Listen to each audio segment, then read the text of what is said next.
Good evening, everyone. Tonight we have Brian Evans, one of our premier turners, is going to show us how to do another ornament of a different style, a nice little pretty Christmas tree.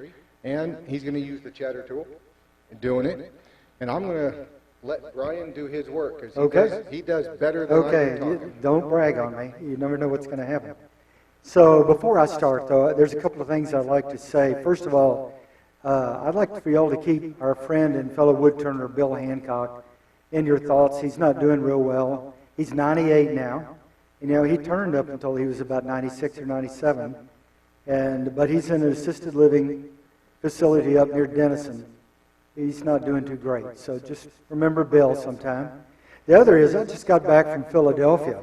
And so if you're ever in Philadelphia, they have the Center for Art in Wood there.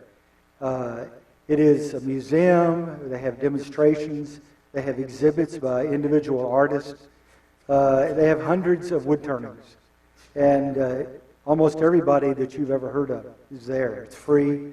So if you are in Philadelphia, you shouldn't miss it. It's very easy. It's close to all of the historic things. It's about 2 blocks from Betsy Ross' house. So, as far as to the demo tonight, a few years ago, my wife called me and said, don't forget we're going to a Christmas party tonight. Well, I like to make things for people to take, and the problem was I had already made these people all my quickie gifts, all those bottle stoppers and all those things. And as a lot of you know, I have made hundreds. Can you show this? Yeah. I've made hundreds of chattered and colored tops. And it had not escaped me that these look sort of like a tree. So that's got to be my idea to make this. And so I knocked one of these out that evening. And so basically all the same materials as my tops. Here, I'll just show. I make it out of hard maple with just a few tools.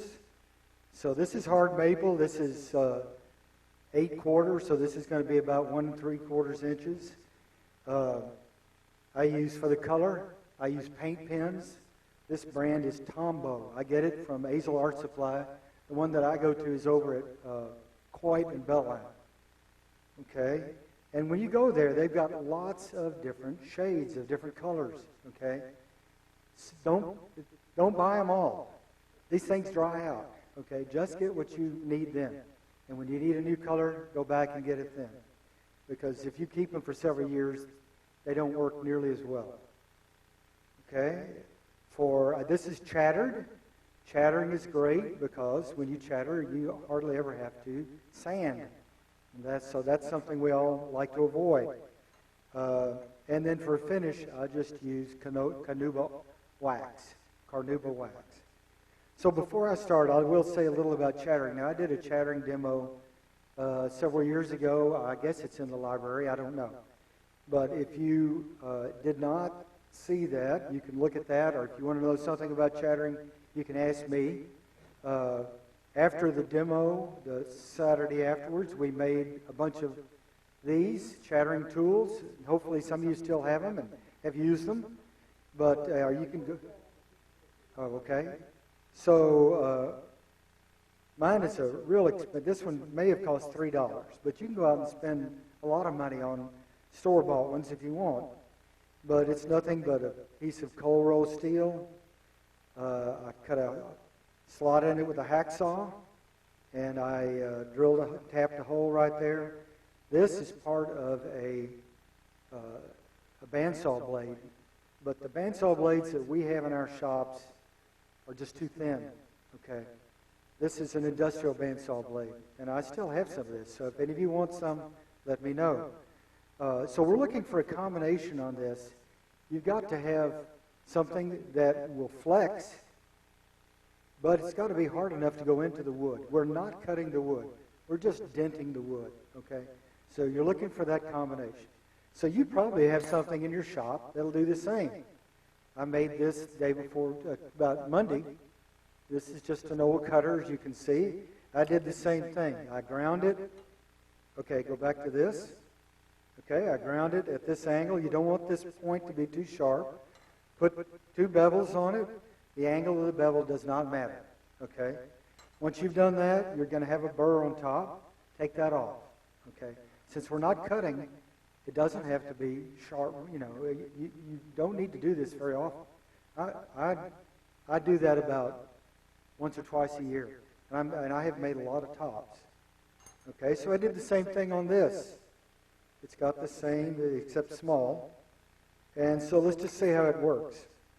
I'll show you. Generally, chattering, we need certain kinds of wood. As far as I've found, hard maple's the best. And we're doing end grain. Okay?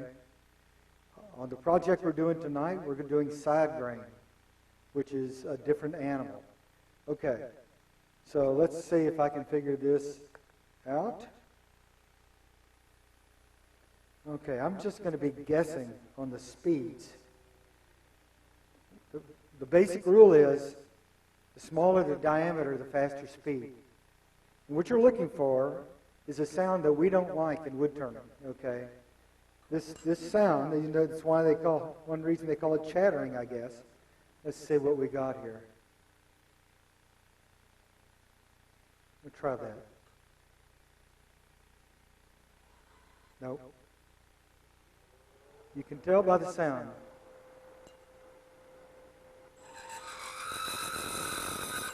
Okay? Now let's try this one. I think probably you could make one out of a screwdriver. If you would probably have to, like this. I've already discovered it's a little too stiff. If I wanted to really use this, I would have to grind some metal off. Let's see what we got.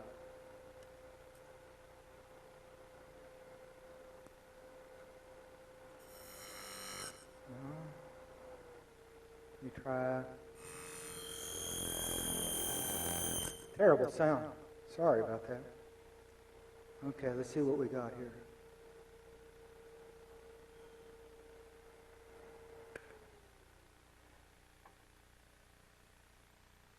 Okay. We got some chattering on the end. This would have to be revised a little, but that is the idea. Okay. The neat thing about it is, like I say, you don't have to sand before you do that, and every time you do it, it's really a little different. I have done tops that I thought, man, I'd like to make another one exactly like that, and I really can't. I can get close sometimes, but okay. Any questions about chattering? We're on this project. On this project, we're going to be side grain, and so it's going to be a different method, and it's going to be something I've never done well. So we'll see what happens. Yes. So what was the angle of the tool against the wood? Okay. Here's the key. Remember, when you're chattering, you're not pushing this tool into the wood. Okay. You want this tool bouncing, okay? That's why we want the pliable steel, okay? So that's why, now you will see some that have been bent. The cutter itself is bent so that you don't really have to go up here like that. It's already facing down, so it will go like this against the wood and not try to go like that. Can you see that? Okay. So one of the keys here is I find that I do a lot better if the cutter itself, this part, is lined up on the direction that I'm going. So I'm trying to go towards 730. I don't always do it. I've seen turners just go straight across, and some really famous guys and have good luck, but I don't. I do best going down, and I want that cutter. I don't want it facing. There's a tendency for all of us to want this to be horizontal, but you really want this facing the direction you're going. Okay, that is a help.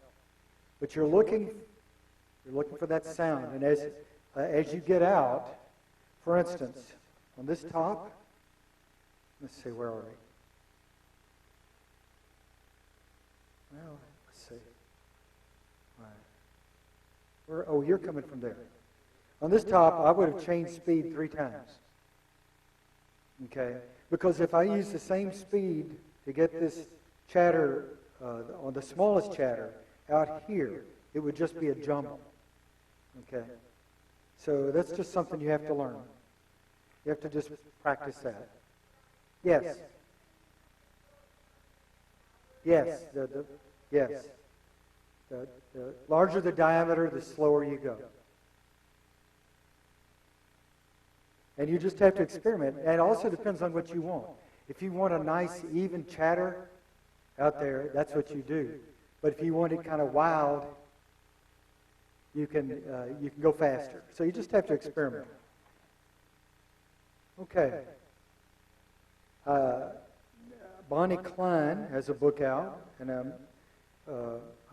know it. She's supposed to be the queen of chattering, and so if you're interested, you might want to see that. But if you have any questions, just let me know. I don't know. I bet we do. Okay, so let's get started. I like, what I've discovered is what I like is about 2 1/4 inches for the upper foliage part here. And so that's what I've got marked off. I have it rounded off. If you're a new turner, I put a tenon on this, like this. Okay, like this. So it fit in my chuck. And rounded it off. Okay. This.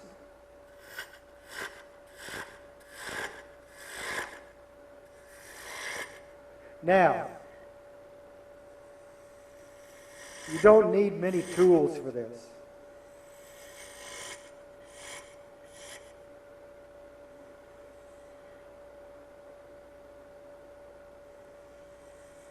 But except I brought a lot tonight because I like to try different tools, and I thought I would show you different stuff.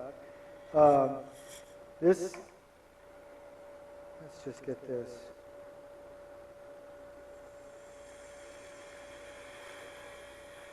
It seems like it's cutting very fast.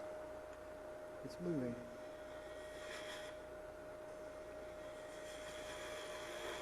So you can use a roughing gouge. You can use a regular gouge.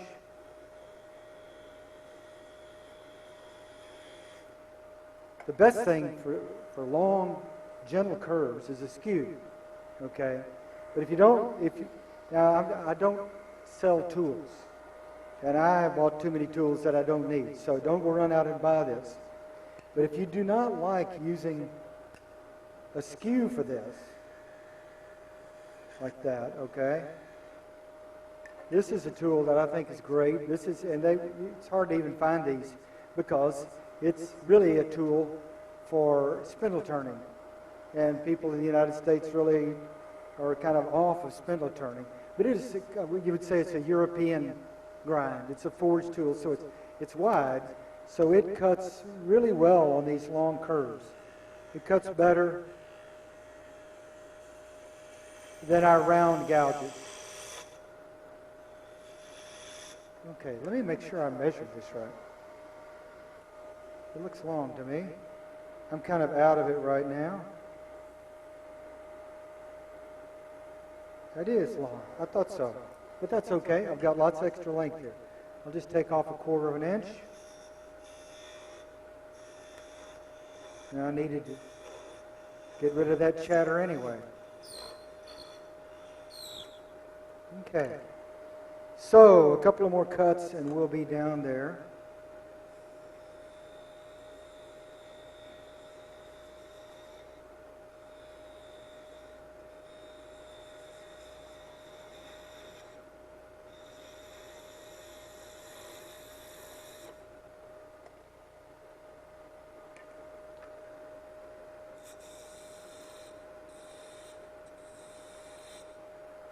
Not too far away.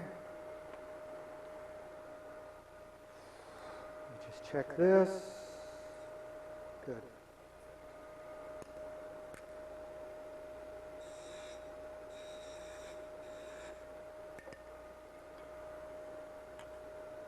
Okay, this lathe is really short.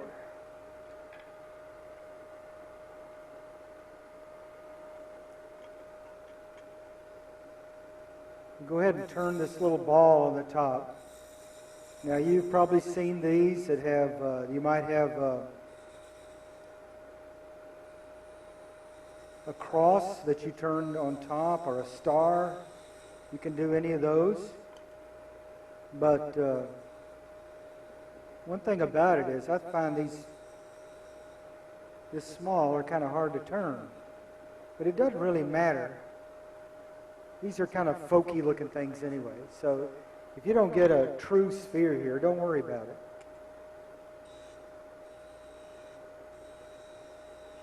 You know, I can't see right there, so hopefully it looks okay. Okay, so we'll just...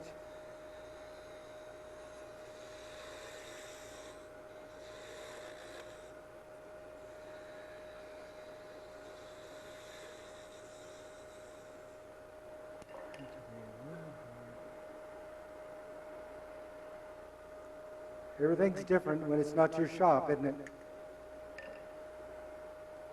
I don't like this little...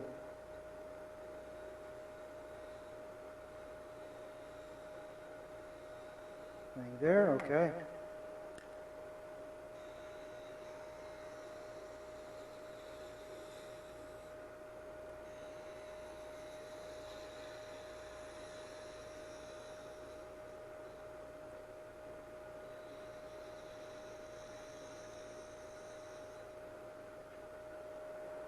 Okay, that's good enough. While we're here, we'll go ahead and we're going to be drilling a hole right here. Somebody help remember to remind me to drill this hole for the eye. And we will go ahead and mark off the end here.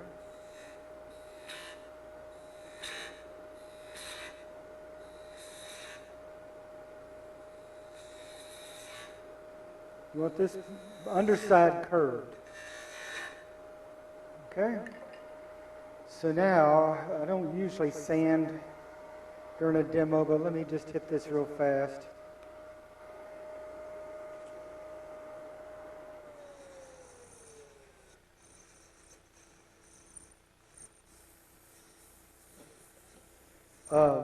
Usually I don't sand at all where I chatter. But in this case, we have these bands of color that are solid going across, okay? And I'm only putting carnauba wax on them. So they will look shinier and better if they've been sanded a little bit. That's why I'm doing this.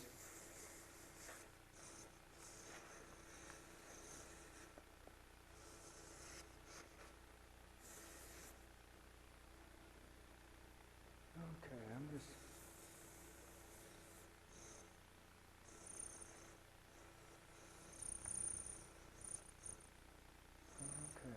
Let me get this edge off here. That looks really sharp.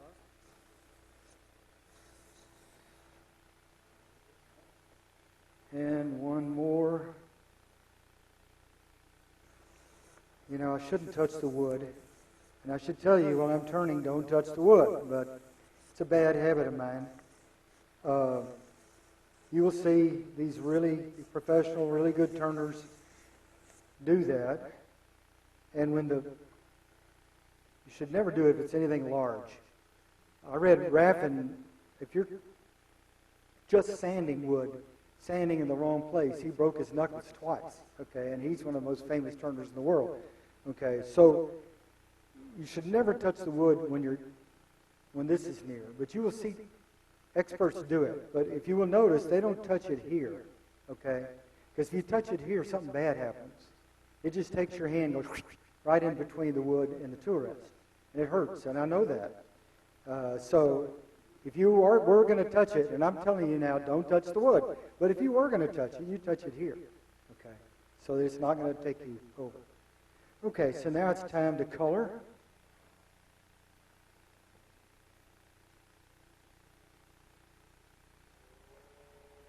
Put the lightest color on first. Oh, you know, I'd like to drill that hole. Now, Kevin last month had a fancy, let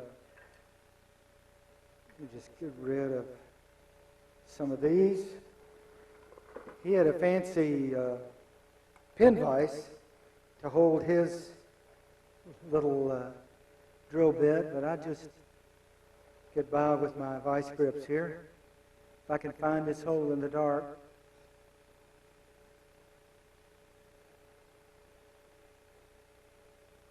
Okay. That usually causes a little bit of disruption there. That'll take care of it. Okay.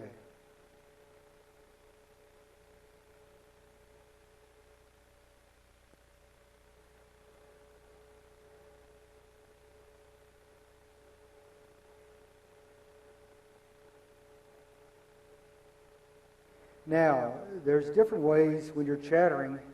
Sometimes you chatter and you chatter through a color to get to another color. And you will see, I'll probably chatter through to the wood here. I don't really want to do that, but I can fix it. For instance, here,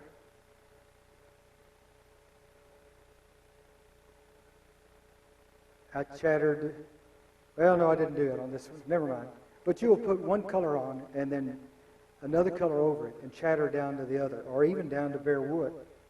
So, remember, I was just telling you how we do in grain, we go across. With side grain, I have never been able to get a really good pattern in side grain myself.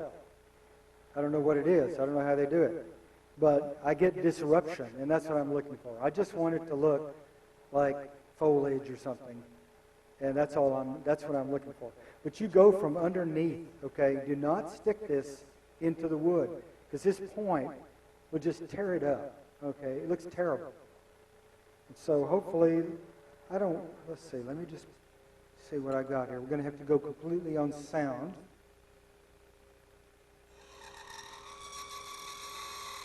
That was good. Too much. Okay, I'll fix it. Okay.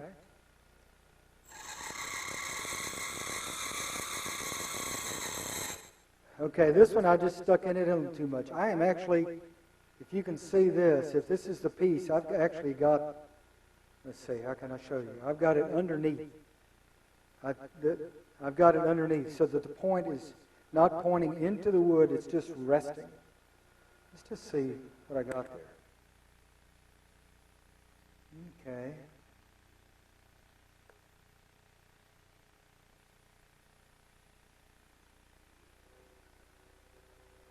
These are not going to be the best chatters in the world, but they'll show you. Okay. Now,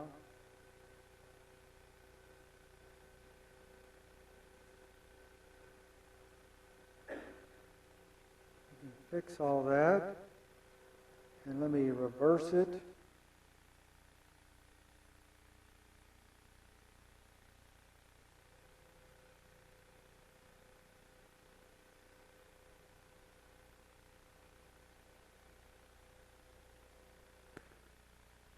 Let's see what we've got.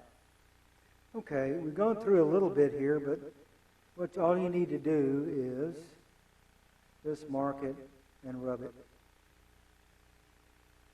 Okay.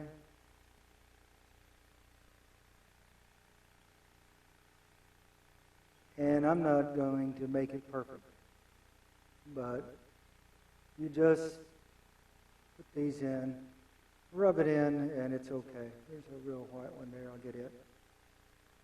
Okay, now we'll put grooves in it to delineate between. Okay. The red band, you can use any color. You don't have to use red, obviously.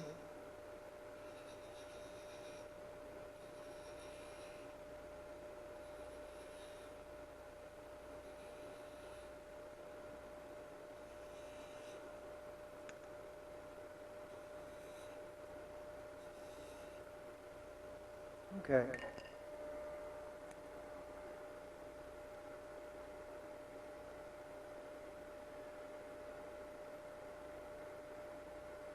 People love to see color go on wood turning, don't they?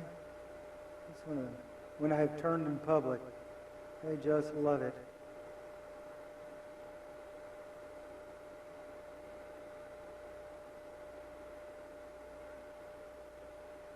Okay.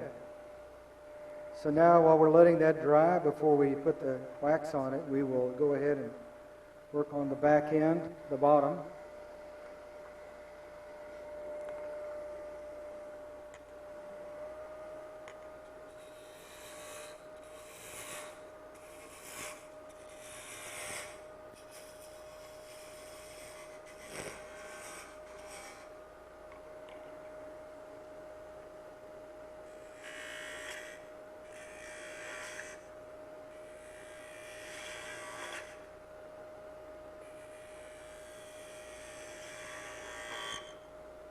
Okay, you don't want to go too deep because you won't need a chatter tool anymore if you don't have enough here. So we'll just take that. We're just going to go, we'll just do that much. Let me get that curve a little better at the bottom. There we go. So,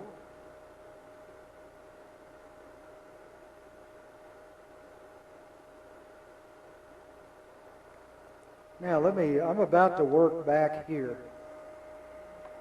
And I want to show you something. I'll be very close to my jaws. I didn't get very good. I'll have to redo that. I want you to look at this. Okay. Okay. Now, you're missing the... Okay. That's fine. I have ground off the edges here. And this is something you should do. Anytime you get a new chuck or new jaws, you should grind these edges off. Doesn't take that long. The best way to do it is with a belt sander that's really made for sanding, that you use only for sanding metal. You know that if you use a belt sander used for sanding wood, you can have a little fire if you do that. But I usually do it on a grinder. But if you do it on a grinder, be sure you have the platform right by the wheel, because you do not want this to be sucked down in between the platform and the wheel and come shooting out at you. Okay. So, but this is something, even, I know they make rubber band type things to go around here, okay? But this is something that you should do to all your chucks, because I've been hit by these and it hurts.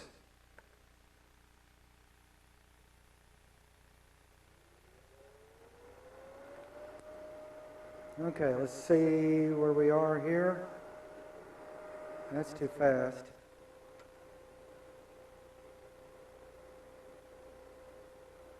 That's too high.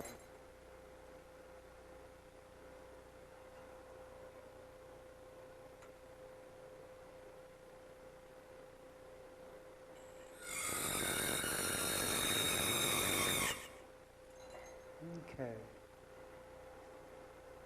The only bad thing about chattering.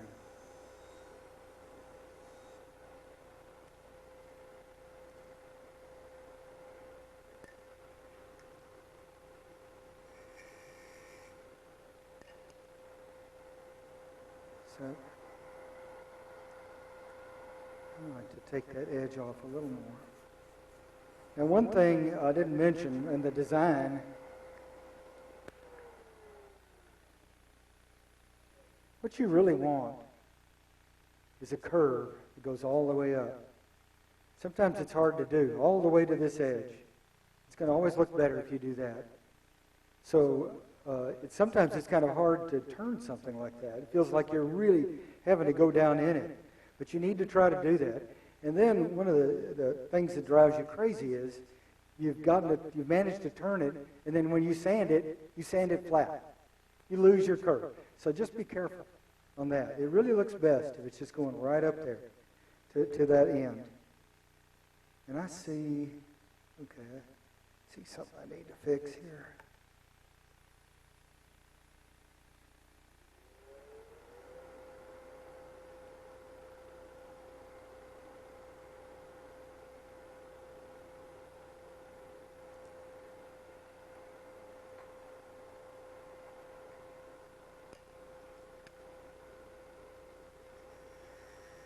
Okay, so now, I guess we will put some carnauba on it, but we're only going to put it on the areas without chatter, okay?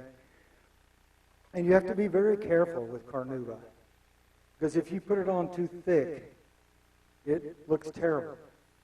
It makes the surface look all cloudy and does not look good. Okay, so, and if you put it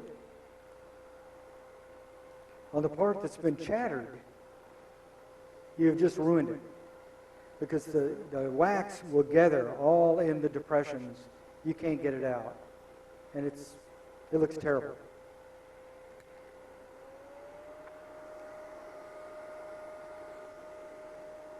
So just make sure you're on the yellow part that you're using something that doesn't have red on it. Just barely touch it.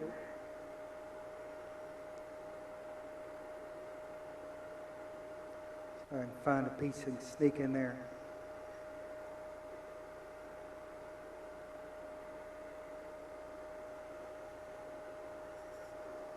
This is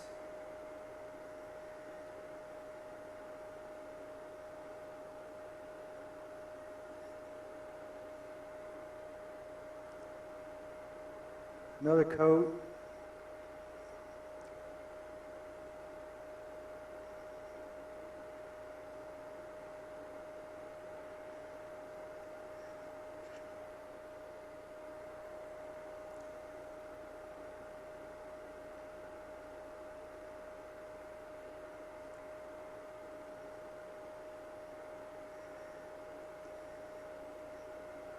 Okay. I guess we can stop and see if we're doing okay. Yeah. I didn't really get any chatter down there, but that's okay. We'll skip it. Okay, we're ready to...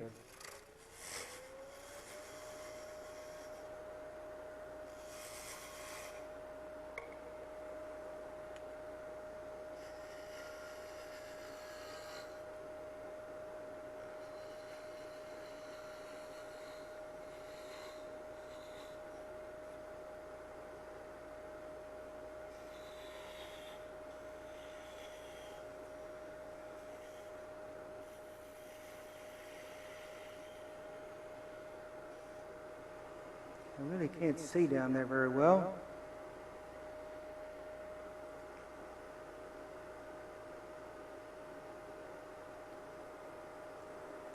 I'll just put a little groove here, and it'll look like I meant to do it.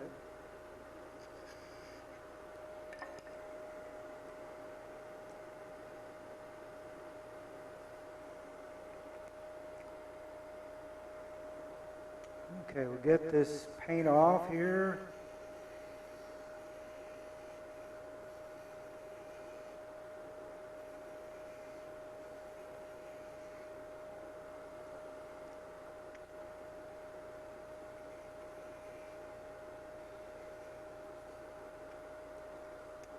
Okay, clean this off and we're done. We're not quite done.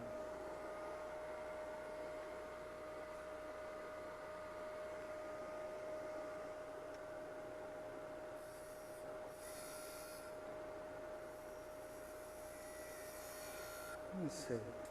I like to just barely hit that with some sandpaper to take the edge off this and here.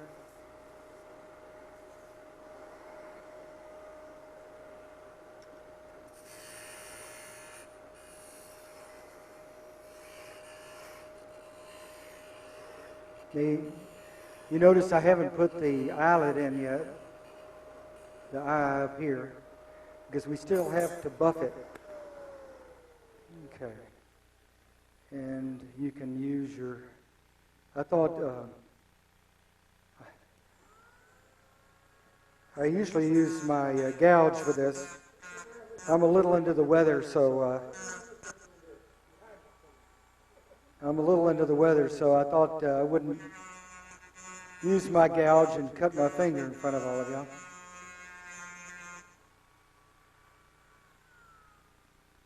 Okay. Yeah, that's good enough. It'll stand flat. Okay, so, like I said, now, if you used it as of right now, you could, but if you touch this and your hand was at all wet, it would all come off. So that's where we're going to put just a little coat of carnauba on it, and that'll take care of it.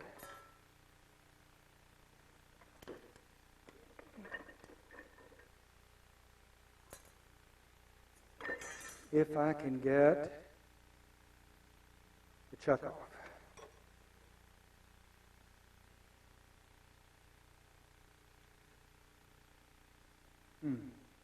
Anybody got any ideas?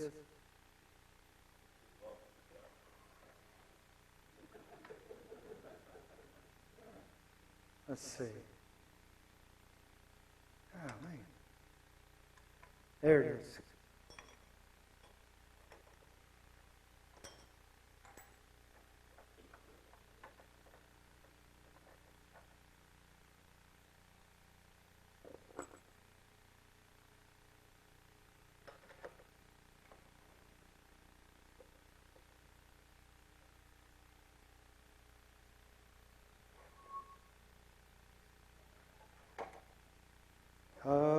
There it is.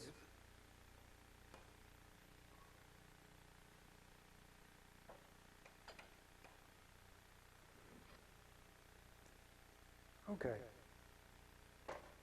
So now, in order to not get the carnauba in the grooves, what we do is put the carnauba on the buff, and then buff the piece.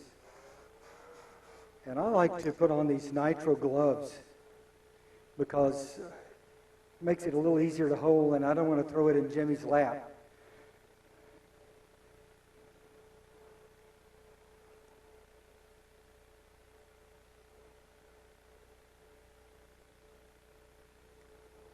This is, of course, as we all know, this is the time of your project where you screw up, so you got to be careful.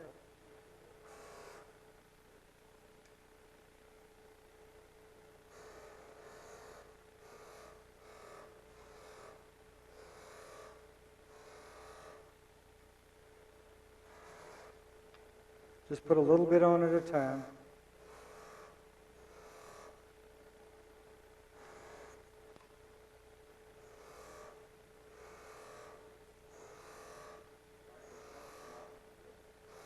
I'm sorry?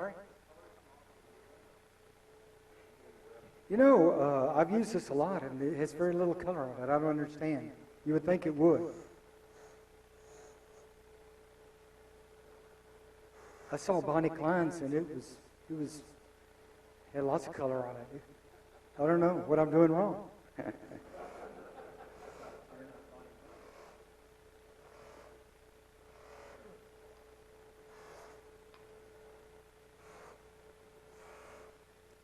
So, we are through. So you can tell, let's see, if I can, let's turn that off. So it puts a little glow on it. I don't know if you can see it from there, but you do have a little glow on the green part. And the only other thing you have to do is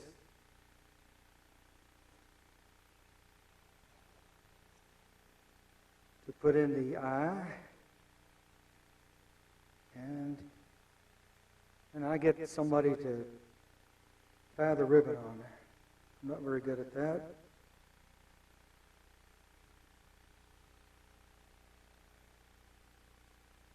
Okay. It bit.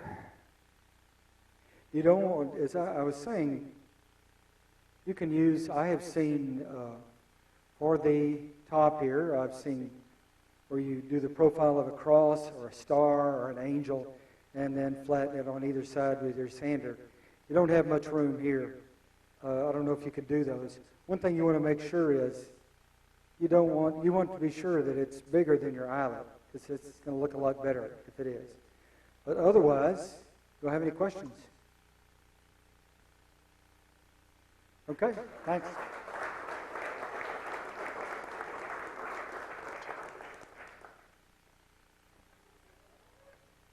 What's that?